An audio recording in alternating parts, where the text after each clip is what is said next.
Good morning. Good morning. Happy Wednesday. Happy Wellness Wednesday. Happy April. It is April 1st, and you know what that means. However, you don't have to worry about me pulling any April Fool's jokes on you because I kind of stink at that. I usually don't think of the good ones until like days later, right?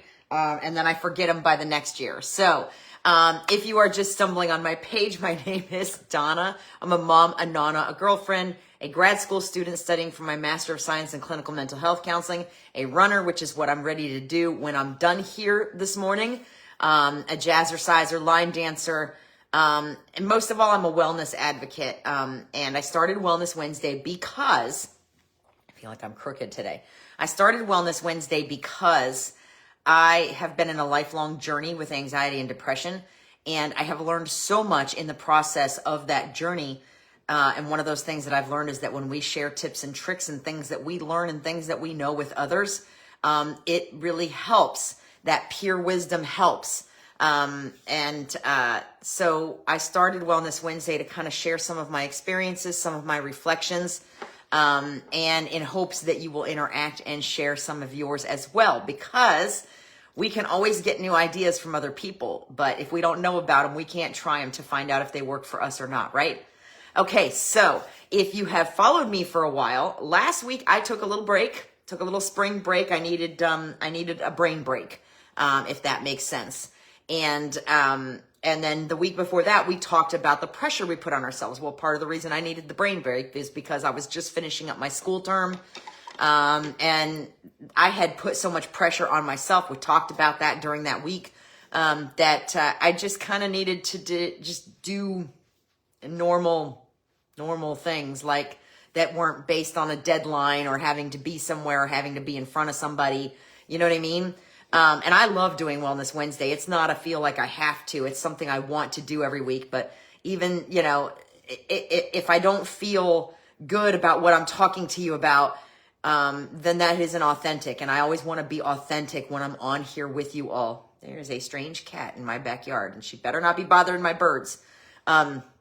Okay, so we talked, so again, last week was spring break. Before that, we talked about the pressure we put on ourselves.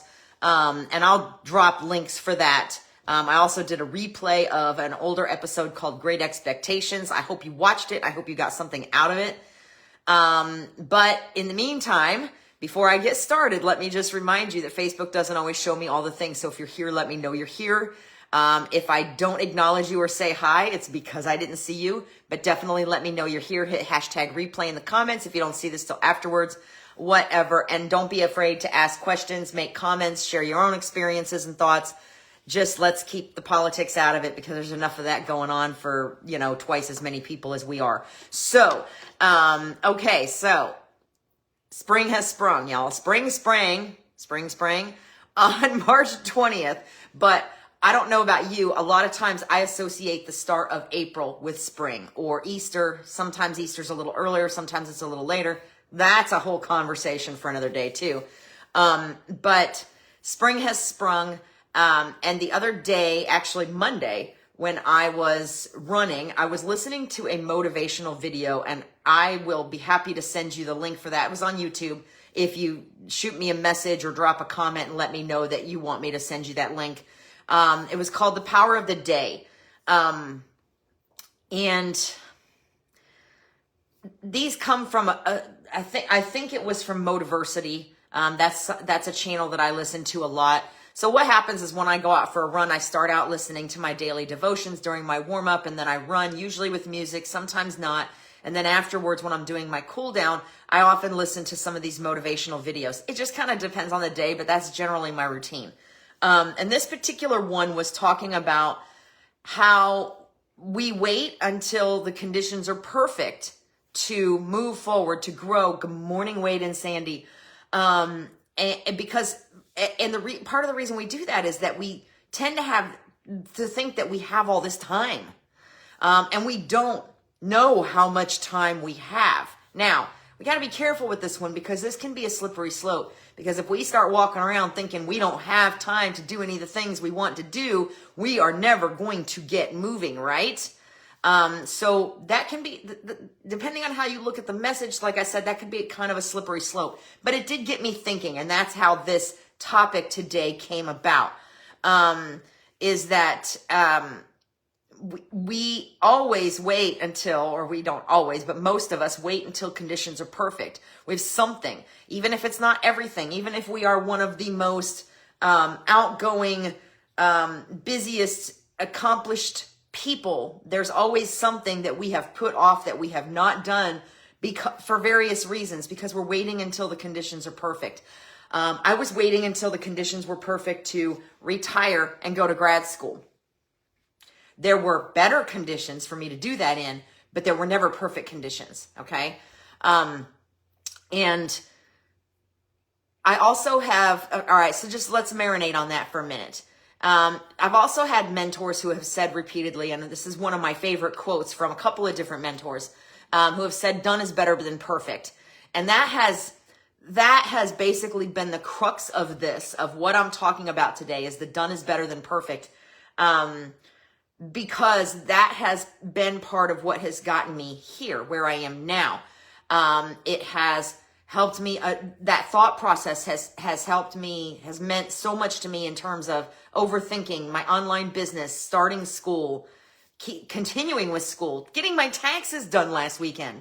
Done is better than perfect. Now, to be clear, done is better than perfect doesn't mean we should half-ass it. I usually don't swear here, but I don't know, it doesn't mean we should slack or settle for something less than quality. But what it does mean is that if we're all tied up in our heads about accomplishing something or not accomplishing it because it has to be perfect, then we are just never going to get there. And done is better than perfect, because even if it's not perfect, if it's done, we've got something to learn from, we've accomplished it, and we've got something to move forward on. Okay, so an example of this is my incoming niece. My brother and his wife are having a baby. And I'm super excited about this. And the last time we joked about about them having kids, one of the things I remember them saying is remember him saying is that he didn't want to have a child until they were more financially equipped. Now, any of us who have ever had children are laughing right now, because we know that's just not a thing. If you have a child, you are almost never financially equipped to have a child. And it just gets more expensive. But they are having a child, and but initially they wanted to wait until they could afford it, or until they could afford it more. And if that was the case, none of us would ever have children, because none of us, I can't think of anybody that I've known, who's ever really felt like they could afford to have a child. I know I never could have, but I managed, and my daughter turned out fabulous. So that's just a small example, of one of the things that I was thinking of in the process of developing this topic this week. And then we have to remember that spring happens regardless of what Mother Nature is doing. And I want to relate this to spring, because there's so much that starts in the spring, okay? And in our spring seasons, that's when we have an opportunity to start too. And those spring seasons can be whenever we are ready for them to be, all right? So basically things bloom when they are darn well ready. I have a Christmas cactus. We have a Christmas cactus that when my boyfriend brought it home 2 Christmases ago, it had little teeny tiny buds on it. And I was worried that it wasn't getting enough light, so I took it outside for some fresh air and a little rain that was falling and some light, and all the little buds dropped off. And then it didn't bloom again for like a year. And then it only gave us like 1. And then it gave us another one a few months later. And that's it. And then we put it outside when the weather cooled down, because a customer of his said, you need to put it, it wants to be cold. Good morning, Miss Patricia. Said it wants to be cold. So we put it outside while we were having these cold snaps. And the next thing you know, it's mid-January, and this thing is just chock-a-block full of blooms everywhere. It's going crazy. And even now we've left it outside now. It's under cover. It's protected from rain. It's protected from too much sun. But even now, it's got all kinds of new leaves coming off of it. It was happy and healthy inside on its windowsill, but it wasn't blooming because it wasn't ready. And normally these bloom around Christmas, but this one was late, and that was okay because when it showed up, y'all, it showed out. Yes, this is a metaphor in case you haven't picked up on that. And then I have the bearded irises from my mother that are in pots, because bearded irises can be iffy down here in Florida. And I thought I had done something wrong with them because they bloomed beautifully the first spring. She gave them to me for my birthday a couple years ago. And in spring they bloomed, and then they did a second bloom, and then they didn't bloom again, and they never bloomed last spring. And I was like, oh no, what have I done to them? I've killed them. There's something wrong with them. And all of a sudden, in January, a bloom stalk popped up, and then they just kept coming. And we were like, what is happening? So the point here is that growth isn't on a timeline. It's not on a specific timeline. Like we think all these things should be blooming at certain times, Christmas time, springtime, whatever. Things bloom when they are damn well ready. Period. Growth isn't on a timeline, but it also doesn't happen until we start taking action. And if we wait for the perfect conditions, just like Mother Nature doesn't wait for the perfect conditions, if we wait for the perfect conditions, we end up with a lot of should-haves. Talked about those 2 weeks ago before my break. We end up with a lot of should-haves later in life when we're like, I should have done this and I should have finished that and I should have started. Okay, you see where I'm going. So you've got the backstory. You know how I got to this topic. Got a couple metaphors in there. We're ready to rock and roll, right? I hope you can relate to what I'm talking about. So why do we do this? Why do we do this? Well, there is a lady where's she at? Who has an article on LinkedIn. Her name is, I think you would pronounce it Diamandi Williamson. And she has she coins a concept in her article called, where did it go? I had it there and then I scrolled, called execution paralysis. And basically we want everything to be perfect when we do something, when we get started, what the finished product is going to be. And we are so in pursuit of that perfection that it can lead us to just never even get started. We wait paralyzing periods of time just to never actually do the thing. In my younger days, when my daughter was very small, and I was also a lot smaller, and it was very hard to find clothes in my size, I took my grandmother's sewing machine with these high hopes of sewing my own clothes. I thought I remembered what I had learned in home economics. And this sewing machine, I didn't want them to get rid of it. So I took the sewing machine and I had really high hopes. The problem was that I could never get started because I could never get past that picture of that perfect outfit or that perfect pillow or that perfect creation or whatever at the end. And if I couldn't make sure it was like that, I had so much fear that it wouldn't turn out like that, that I just never started. That's the kind of thing I'm talking about here. And that's execution paralysis. So I have even less likelihood of remembering what I learned in home economics now. And I never did relearn to sew on my grandmother's sewing machine. Good morning, Miss Dawn. And now that sewing machine, that's another story for another day. In any case, our perception of perfection, whatever we think that looks like, is what actually may be stopping us from getting where we want to go. If that makes sense. And we don't get anything done because we're waiting on perfect, whatever that means. And that depends on the person. That depends on who's looking at it in any given moment. So everything we've been talking about over the past few months leads up basically to waiting until everything feels right before we act. And I didn't do that on purpose. It was just a happy accident that this discussions we've had about pressure and decision fatigue and anxiety and self-expectations has led to this concept, which is that if we wait until conditions are perfect, we won't ever move forward.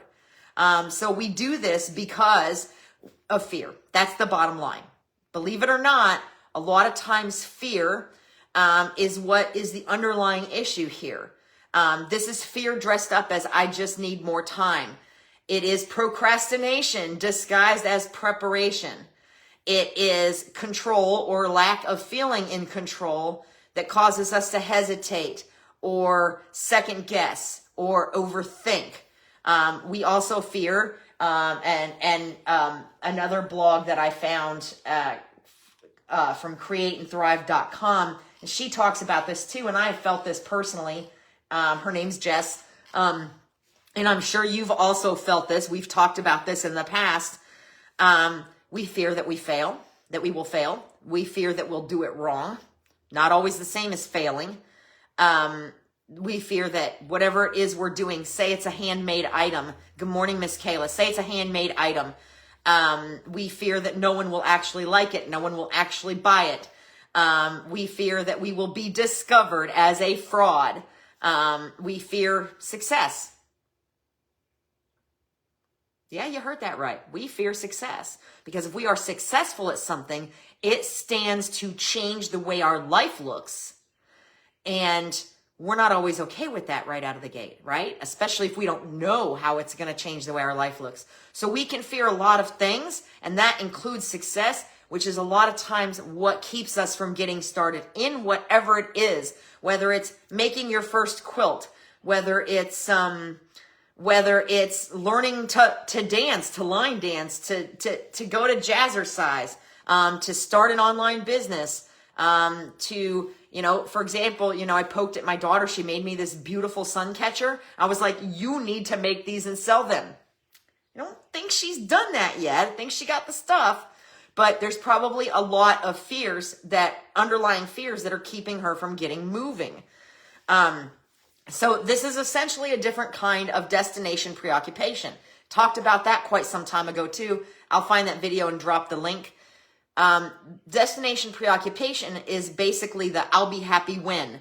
I'll be happier when I live here, when I attain this, when I whatever. This is very similar, except that this destination preoccupation can keep us moving in directions that are not good for us in the interest of trying to attain something that's not actually there because it's in here. Whereas what we're talking about here, this execution paralysis, this need to get started in order to make anything happen, what we're talking about here is more about actually taking action to accomplish whatever it is that we want to accomplish. So the best example I have is my very first video. When I launched my online activewear boutique, my launch party, my mentor for that business, she wanted me to go live in my launch party. Now, this may strike you really funny considering that I'm on episode 175 of Wellness Wednesday, and I'm struggling with words today, of Wellness Wednesday, and I am totally comfortable here, right? But my very, very first video, I was terrified to go live. I was just terrified, and I had seen her do it, and I was like, there's just no way I can't be like that. Well, of course I can't be like that. It was my first time. She was on like her 50,000th time, right? So there's a little bit of comparison that comes in here. And so she said, okay, well, the alternative is she's like, you really need to put your face in there and let people see you and talk about the product. She's like, and it'll be okay. And it's okay if you mess up. Well, I wasn't okay with messing up because, very high standards. So anyway, she said the other option is to pre-record a video and post it if that makes you feel more comfortable. Well, the idea of it did make me feel more comfortable. The problem was that if I was pre-recording, that meant I had the opportunity to stop it and start it over 80,000 times. So something like, 15 to 20 pre-recorded attempts later, I finally got aggravated. I was crying. I was stressed out. I was having a complete kazoo. And I was saying to myself, it would have been easier to just go live because then you screw up. There's no going backwards.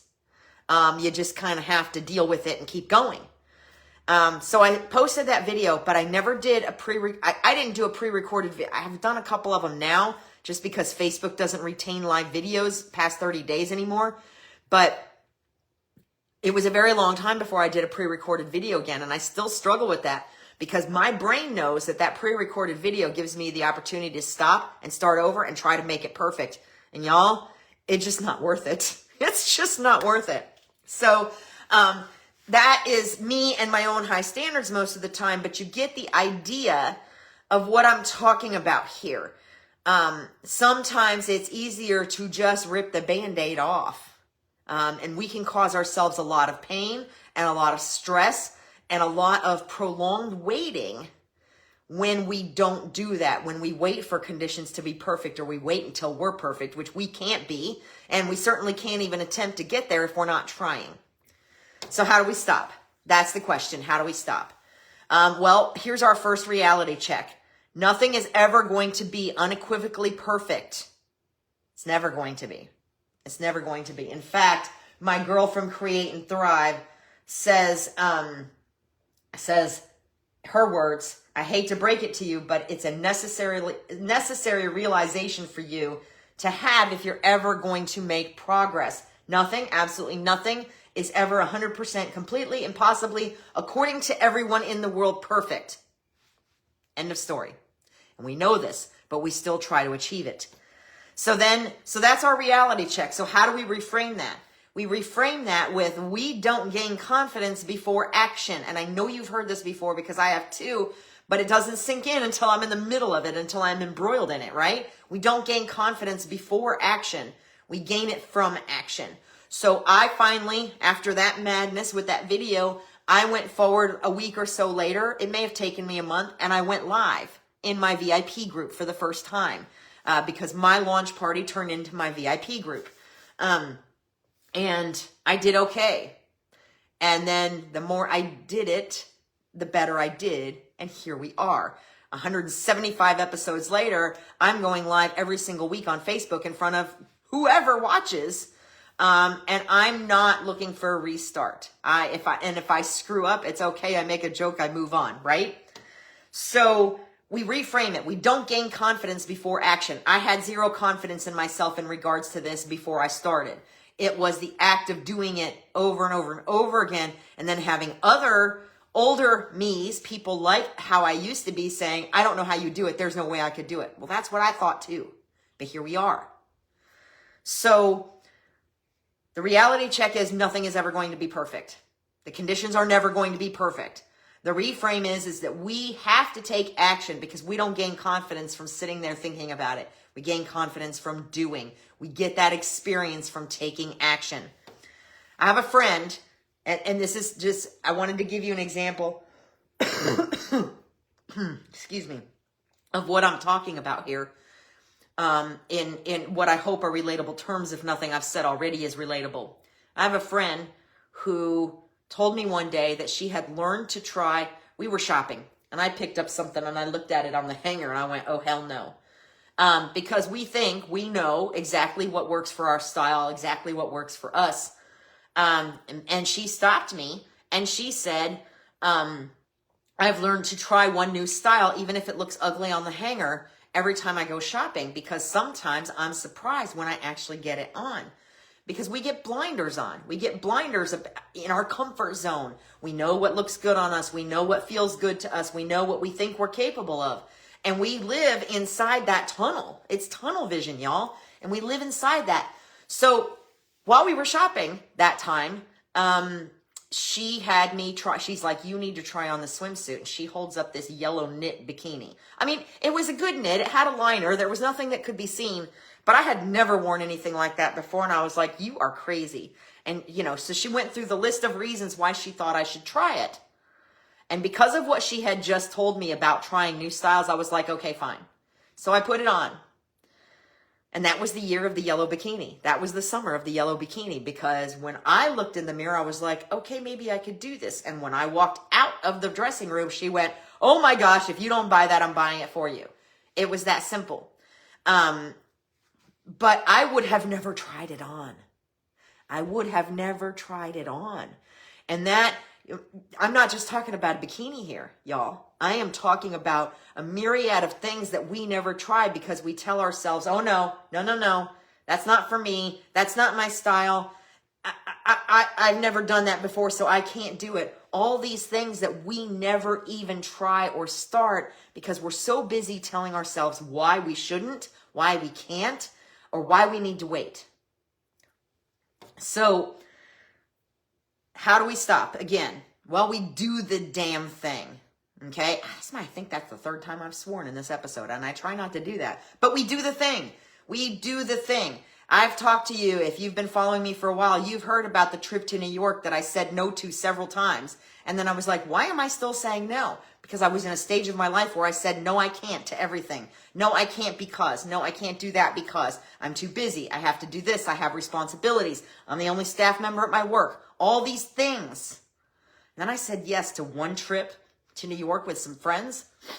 And my whole life started changing. Yes, yellow bikini, Carla. I know. It sounds crazy. But like I said, I would have never tried it. Good morning, Miss Stacy. So like I said, if you've been following me for a while, you've heard about the trip to New York. The trip to New York was a game changer for me because it was in that moment when I said yes, because when I started thinking about why I was saying no, I couldn't come up with anything good. I was just in such a habit of saying no all the time to things that were not in my normal routine. Lord knows how many opportunities passed me by. Just, Lord knows. There were a lot. I can tell you that. And when I started being ready to move on from my job and had a laundry list of reasons why I didn't feel like I could, like the conditions were not perfect for me to do that, there were opportunities that came up that I can remember, and I've talked about this before too, looking at my phone and seeing a job posting and going, that I was qualified for, and going, no, I can't, it's not time yet. And sometimes that's the case. Sometimes it's just not time yet. But most of the time, we talk ourselves out of things because we think it's not time yet, because we think the conditions aren't perfect, etc. So we need to do the darn thing. We need to try to say yes a little bit more. I got tired of missing concerts that I really wanted to go to. I had tickets to Busch Gardens, and they were annual passes. There were all kinds of great concerts going on. But a lot of times my boyfriend at the time did not want to go with me, or something would come up. And instead of just getting in the vehicle and going, I would wait or I would miss it. And I got tired of that. I got tired of missing out on things that I wanted to do because whoever was around me at the time didn't want to do them with me. So I just started doing them. It started with a trip to the movies on New Year's Eve to watch a terrible movie, by the way. But a trip to the movies on New Year's Eve many, many years ago. And that trip to New York, saying yes to that trip to New York. And I started to develop an attitude of, I'm not even sure I know what that comment means right now, Kayla. But we can talk about that later. I'm going to have to think on that one for a minute. My brain's not there at the moment. In any case, I lost my train of thought, y'all. Concerts, New York, start saying yes. I got tired of moving. I got tired of waiting to do things and missing things because I was waiting for somebody else to go with me or whatever. And I just started going. I just started doing the things. And I had so much fun and I gained so much confidence. Author Luann Can, I don't know if that's actually her real name. Luann Can, it must be, surely. But I just, saying it out loud for the first time made me go, what, Luann Can? She wrote a book called I Dare Me. And where this started was she was 53 years old, just in case, I'm 52, just in case anybody's thinking it's too late, they're too old. And she was really, really struggling with her life in general. Oh, yes. You are correct, Kayla. Okay, now you put me in the right trajectory. See how you are? See what you get? So anyway, she really was struggling. She had some health problems. And she had a lot going on around her, and she was just really struggling. And her daughter started pushing her to try new things. And it started out talking about a blog, and her daughter wouldn't let up. And actually, when I first started reading this article, I missed the daughter part. So when I kept seeing Alexa, I thought she was talking to, like, the Amazon thing, Alexa. I had to go back and reread. In any case, they started talking about her trying things that she had never done. Instead of just trying one thing, she was trying to think of something that would hold her, something new that would hold her interest. And her daughter was like, no, try something new. She's like, what if I try something new every week? Her daughter's like, no, do it every day. So she tried something new that she had never done every day for a year. And it didn't have to be like bungee jumping, y'all. We're not talking about big danger here. We're talking about little things. If you haven't done a cartwheel in 10 years, maybe try doing a cartwheel. And that's her example. And she says doing one at 53 counts. In any case, she started with riding a mechanical bull, smoking a cigar, not necessarily recommended, shoveled horse manure, spent a day eating like a vegan, just things all over the place. And these little things turn into more and more. There's been a few stories about influencers who became influencers because they started trying something new every day and they were using video to document it. But it builds confidence, and focusing on getting it done or trying the new thing. That's how we get out there. So that is the best way that I can see that we can stop this, is by reframing that need to be perfect to we're not going to gain the confidence without the action, and trying the new things, whatever that looks like.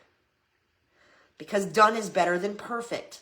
Doing it, action, is better than perfect. So the name of her book is I Dare Me. I had a couple other things. Camille Stiles did this tried something new for 30 days, and it was a game changer for her either. The next thing she knew, her calendar was packed full. It was all stuff. When she looked at it and thought about it for too long, it was overwhelming. But when she just motored through, it was life-changing. So, and remember that focusing on getting it done doesn't mean to slack on quality and be okay with average. It means we have to be okay with experimenting, because it's not going to be perfect the first time we try anything. And if it is, good for you, because that's amazing. But if you're like me, even if it came out perfect the first time, you'd probably be like, oh no, I could probably do this better. Oh no, I could probably do this better. I mentioned earlier that I just finished my taxes on Sunday. I wasn't ready to do my taxes. I didn't have all my expenses pulled together. But I also know that every year I'm like, okay, this is going to take forever. I've got to get all this stuff together, and I drag my feet. And then when I actually sit down to do it, it only takes me 4 or 5 hours at the most, if I don't have everything ready to go. So I just got started, and then I finished, and then I was done. And it's probably the earliest I've done my taxes since I opened my online business. Because we convince ourselves that we're not ready, that we're not prepared, whatever, and it keeps us from getting started. So, what is the cost of waiting? Can anybody tell me what the cost of waiting is? If you know the answer to that, drop it in the comments. The cost of waiting is missed opportunities. The cost of waiting is delayed growth. The cost of waiting is staying stuck longer than we need to be and watching others live the life we say we're not ready for yet. Kayla mentioned something in the comments about something that she said no to the first time around, which I also did, ironically. And we are actually talking about the same thing. Because she was worried that she couldn't do it right, but she spent a lot of her time identifying all the things that were going wrong when she wasn't doing it. And she was doing it herself anyway.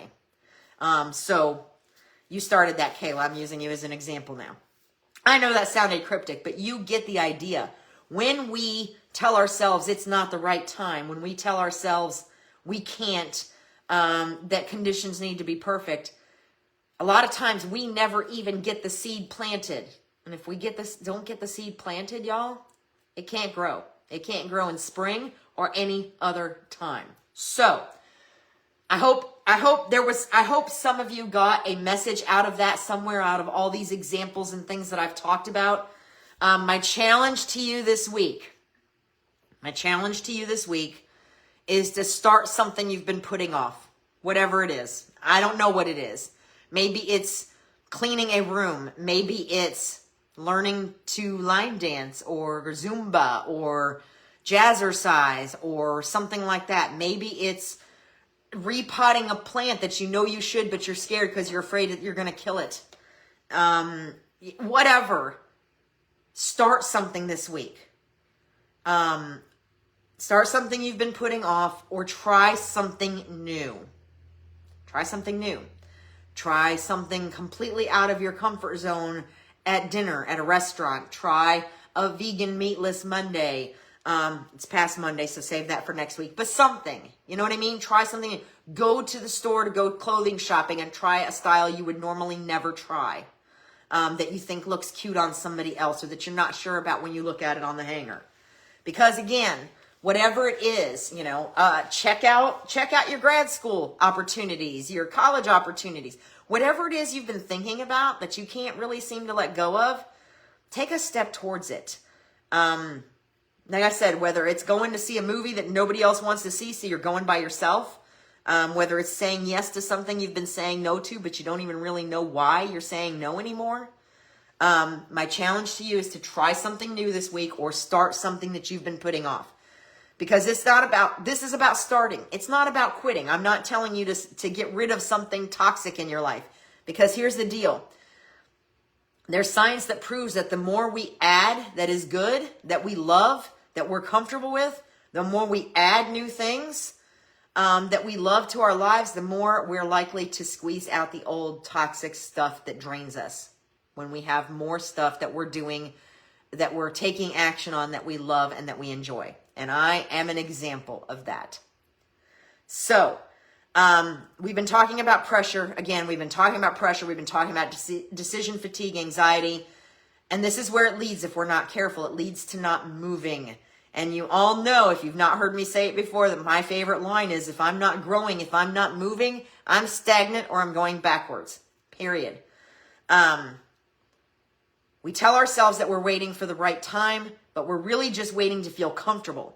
And you know, another thing that I say all the time is, nothing grows in a comfort zone. I'm not the only one that says it. Lots of people say it. But we tell ourselves we're waiting for the right time when we're really just waiting to feel comfortable. And that's not where we find growth. It's just not. The magic isn't in the perfection. It's not even in the finish. It's in getting started, because we can't grow if we don't plant. So, I hope you found this helpful. I hope you got something out of my examples, my stories, my metaphors today. I hope you will take me up on my challenge, try something new this week, or start something you've been putting off. If you do, let me know in the comments, send me a message, whatever. I love to hear about it if you got something out of it. And until next Wednesday, be well and watch out for April Fool's Day, because somebody's going to get you. Bye-bye.